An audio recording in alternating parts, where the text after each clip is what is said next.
So guys, আজকে আমরা চলে গেছিলাম দ্য বেঙ্গল ওয়াফেলসে ওয়াফেলস ট্রাই করতে।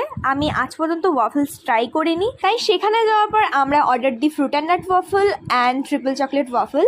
তোমরা পজ করে মেনুটাকে দেখে নিতে পারো, আরও অনেক কিছু পাওয়া যায় এখানে। আর এর লোকেশনটা হচ্ছে দাদাভাই ক্লাবের একদম অপোজিটে। আর টেস্টের ব্যাপারে যদি বলতে চাই তাহলে আমি বলবো মোটামুটি, মানে একবারের জন্য তোমরা ট্রাই করে দেখতেই পারো। আর আমি যেহেতু মিষ্টি অতটা পরিমাণে পছন্দ করি না, তাই আমার কাছে একটু মিষ্টি বেশিই লেগেছে। আর দুটো ওয়াফেলসেরই দাম ছিল 80 রুপিস। তো যাই হোক, তারপর আমরা মুখের একটু স্বাদ বদল করতে চলে গেছিলাম একদম দাদাভাই ক্লাবের সামনে একটা স্ট্রিট ফুডের দোকানে, যেখান থেকে আমরা অর্ডার দিই 1 প্লেট চিকেন মোমো, যেটার দাম ছিল 60 রুপিস। আর মোমোটা টেস্টে ছিল দারুণ। তারপর এতেও আমাদের পোষায়নি, তাই আমরা অর্ডার দিই চিকেন চাউমিন, যেটার দাম ছিল 30 রুপিস পার প্লেট। আর এই চাউমিনটার টেস্ট ছিল মোটামুটি, তার কারণ এর মধ্যে একটু চটপটা ভাব আর মশলার ভাবটা একটু কম লেগেছে আমার। তো চলো, আজকের জন্য এতটুকুই। দেখা হচ্ছে অন্য একটা ভিডিওতে। টাটা।